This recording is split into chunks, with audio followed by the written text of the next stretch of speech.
Hello everyone, welcome to my YouTube channel.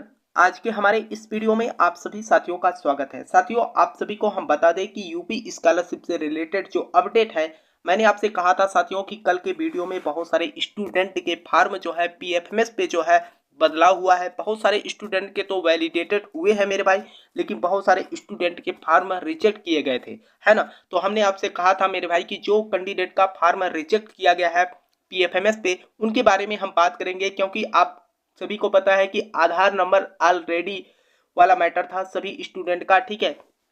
तो कुछ student का तो किसी प्रकार की कोई समस्या नहीं है, लेकिन फिर भी उनके फार्म को जो है रिजेक्ट कर दिया गया है, ठीक है। तो हमने जो बात किया मेरे भाई, ठीक है, जो मेरे मित्र हैं, ठीक है, समाज कल्याण में कार्यरत है, उनके पास मैंने स्टेटस भेजा।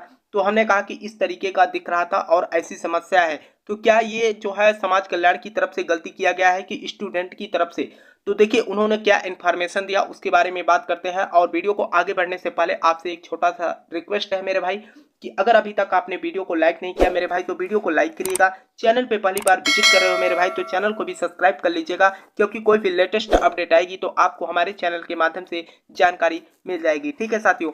तो साथियों, आपको हम बता दें कि अगर आपका फार्म रिजेक्ट किया गया है तो रिजेक्ट जो है दो ही कारणों से रिजेक्ट हुआ है, लेकिन अभी हम आपको दिखाते हैं। बहुत सारे स्टूडेंट ने कमेंट किया है और मैसेज भी किए हैं कि सर मेरा जो है डाटा सब कुछ सही है, लेकिन मेरे फार्म को जो है सीधे तौर पर रिजेक्ट कर दिया गया है। जो है गवर्नमेंट का प्लान ही नहीं है स्कॉलरशिप देने का, इसीलिए जो है मेरा फार्म जो है रिजेक्ट कर दिया गया है। तो आखिर मैं ये इन्फॉर्मेशन आपको बता रहा हूं, और इसमें जो है आप देखिए कि क्या आपकी तरफ से ऐसी गलती की गई है। तो साथ ही मैं आपको बता दूं कि जिन कैंडिडेट का फार्म सीधे तौर पर रिजेक्ट कर दिया गया है, ठीक है, यूडीआई डज नॉट बिलोंग इस तरीके का लिख के आ रहा है मेरे भाई, तो इसका मेन रीजन क्या है मैं आपको बता दूं कि इसका अगर हम हिंदी अनुवाद करेंगे तो सीधा तौर पे निकल के आता है लाभार्थी द्वारा जो विवरण भरा गया है वह कहीं ना कहीं त्रुटि पाया गया है, ठीक है। अब ये त्रुटि किस प्रकार का है आपको हम बता दें मेरे भाई। जैसे आपने स्कॉलरशिप का फॉर्म ऑनलाइन किया, पहली बात तो आप सभी को बता दें कि डीडब्ल्यूओ ने स्टार्टिंग में ही नोटिस जारी कर दिया था।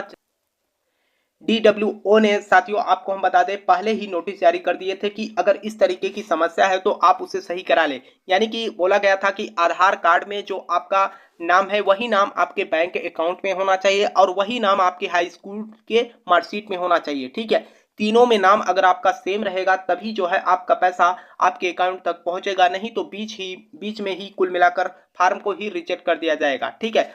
तो पहला उन्होंने कंडीशन बताया कि देखिए जिन कैंडिडेट का फार्म जो है रिजेक्ट किया गया है, मेरे पास ऑडियो क्लिप भी है मेरे भाई, लेकिन जो है यूट्यूब के गाइडलाइन के खिलाफ है, किसी का जो है ऑडियो हम सुना नहीं सकते, ठीक है। लेकिन जो इन्फॉर्मेशन है हम आपको पूरी कोशिश कर रहे हैं, आपको हम बता दे रहे हैं, ठीक है।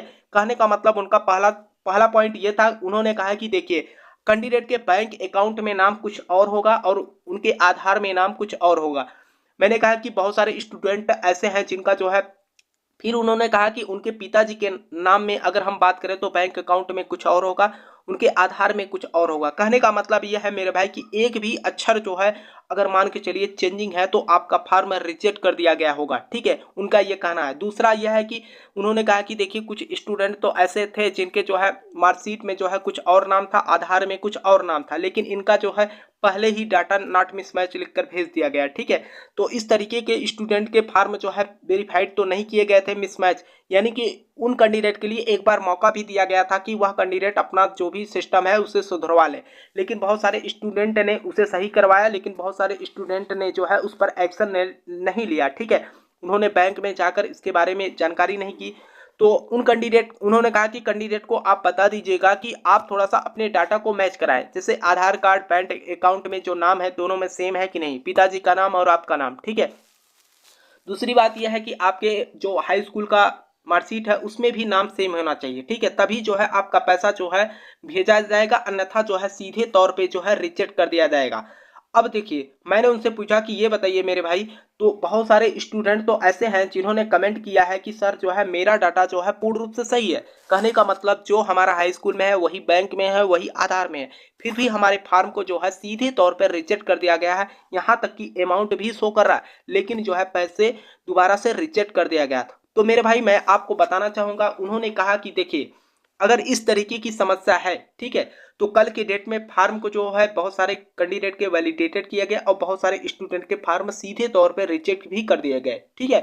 तो उनका कहना है कि देखिए, मान के चलिए अगर कैंडिडेट की तरफ से कोई गलती नहीं है तो ये जो है समाज कल्याण की तरफ से गलती किया गया होगा, तो इसे जो है 1-2 दिन के अंदर ही ये सुधर जाएगा, ठीक है, उसके लिए परेशान नहीं होना है। लेकिन अगर कैंडिडेट की तरफ से कुछ भी गलती होगा तब ये किसी भी हालत में सही नहीं होगा, यानी कि पैसा अब किसी भी कीमत में नहीं मिलेगा अगर इस तरीके की समस्या है तो।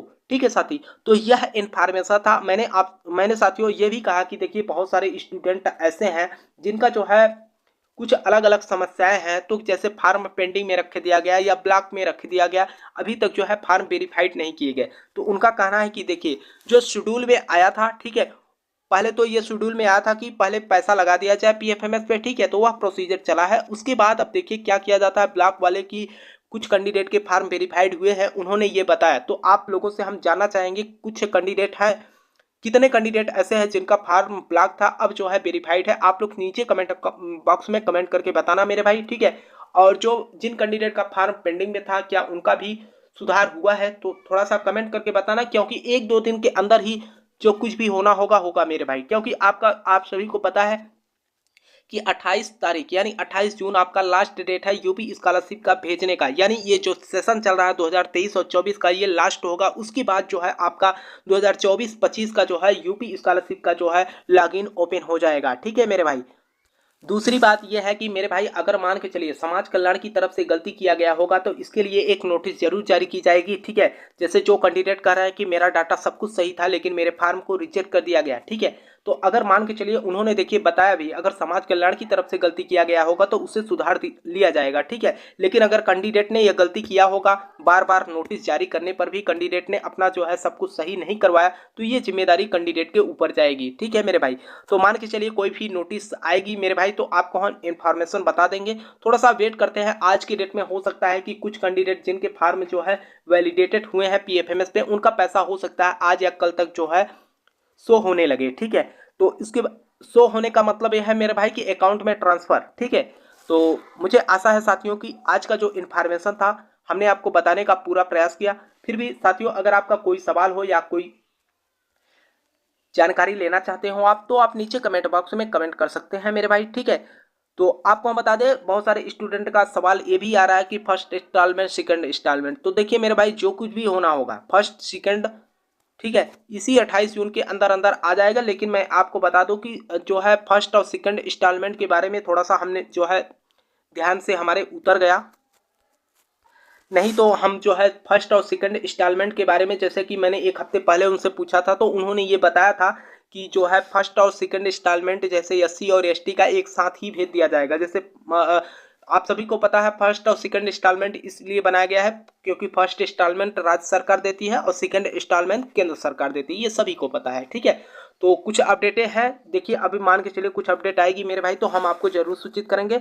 और मुझे आशा है साथियों कि आज का जो इन्फॉर्मेशन है आपको अच्छा लगा होगा। साथियों अगर आपका कोई सवाल हो तो नीचे कमेंट बॉक्स में आप जरूर कमेंट करिएगा, ठीक है। अगर किसी भी कैंडिडेट का स्कॉलरशिप आया हो, जो भी समस्या हो, आप नीचे कमेंट करिएगा साथियों, ठीक है, ताकि जानकारी मिल सके कि कितने कैंडिडेट ऐसे हैं जिनके फार्म जो है इस तरीके की समस्या है। यानी कि हम देख रहे हैं बहुत सारे स्टूडेंट के फार्म सीधे तौर पर रिजेक्ट किया गया है मेरे भाई। तो आपसे विनम्र निवेदन है मेरे भाई कि आप लोग कमेंट जरूर करके बताना।